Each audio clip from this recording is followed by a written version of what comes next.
Hey cousins, it's your girl Cray back here with another video. And yes, I'm biting off of all of my faves.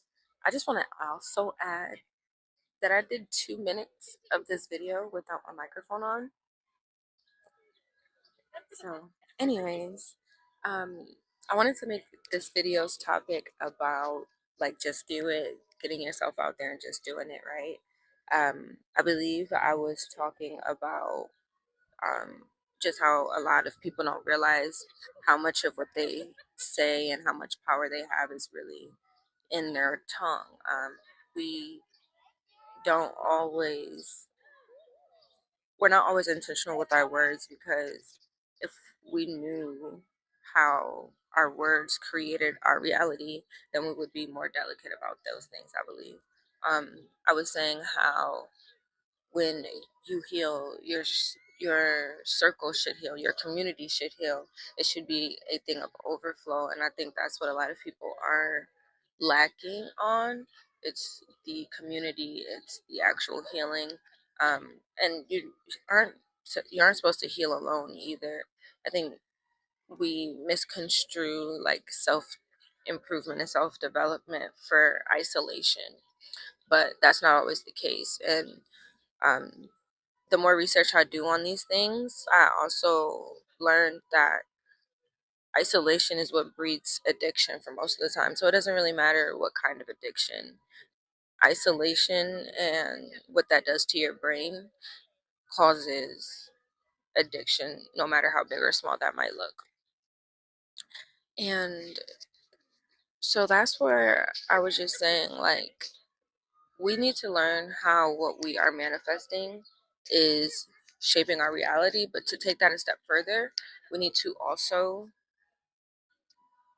do it. If I say, like, the whole example of my tattoo apprenticeship, if I say that I want to be a tattoo artist and I go and say, okay, I'm going to find an apprenticeship, and I actually go and find that apprenticeship, the only thing that I owe myself now is to become a tattoo artist. And I feel like I was reading, I'm gonna DM her because we should be mutuals. I don't know what's going on. But her name is Rita. I was reading a Substack she recently posted about women using pregnancy as escape, to, in a sense, right? Her her overall idea was that when women are reaching certain peaks or becoming more responsible, a lot of times they might idealize or seek having children as some type of escape. Think about that as well when it comes to like trying to stay together with somebody, or like why people get trapped with kids. Um, Side note, I think it should totally fucking be illegal to the word I was looking for is like charge somebody with like just like entrapment. Like, I think that should fucking be illegal. I'm gonna try to make this short, but long story short, a lot of times pregnancy is also weaponized against women, whether that be in a relationship or not. Men more often than not use pregnancy as a way to uh, assert their dominance. I'm gonna try to leave it at that, but um, so if we're taking it in the sense of like the woman's responsibility or her role, it's like we have to be mindful of what that looks like and what that feels like. I think for myself, I know that that wasn't something that I wanted to do half-ass or haphazardly. When I was with my ex, I had like the perfect escape. Um, Let me see if I could put this. I had like the perfect escape. Oh, he was ex-military, so if I wanted to, like, I would have been a military wife, benefits, da da da. But we had talked about it a while too, because he would get more benefits, if he was married and if he had a child, So it's just like that would have I would have been sitting up. You feel me? But I didn't want to choose that reality. I wasn't ready for it, and I didn't think that was my reality. And so now, when it comes to dating, when it comes to choosing men, I have to know what I'm doing for myself and what I'm doing for other people. But overall, you need to find a balance of being able to socialize and be able to do your inner work, do your self work. Um, Back on the topic of like doing things and shaping your reality, um, I think a lot of people don't realize how daily practices are rituals. And as I'm embarking on I'm going to call it spiritual journey because I don't want y'all to come up in this, but we'll say spiritual journey. I'm learning how the things that we do on a daily basis, no matter how big or small, are practices or rituals. And they're saying to the universe, like, this is what I want and this is what I expect. Um, I was talking to a mutual and I was telling her, like,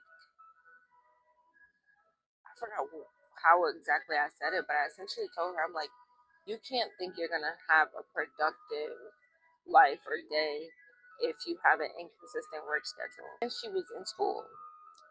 I'm like, girl, I don't even have that much shit on my plate. Come on now. And so my point was just that, like, you have to slow down sometimes and really, like, look at how your daily practices are either setting you up for success or failure. And that's why I think it's very important to, sorry, I'm hungry. I think it's very important to know what you want out of life and don't be scared of it. I think more recently I've been running towards what scares me because it's ultimately what I need. And maybe that's the answer for a lot of people. It doesn't mean that you have to do things that are against your morals. I think that's something that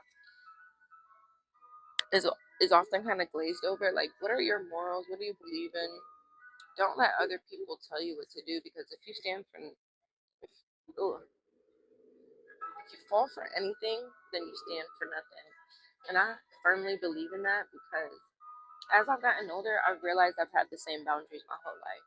But with certain people and in certain dynamics, I did not enforce them.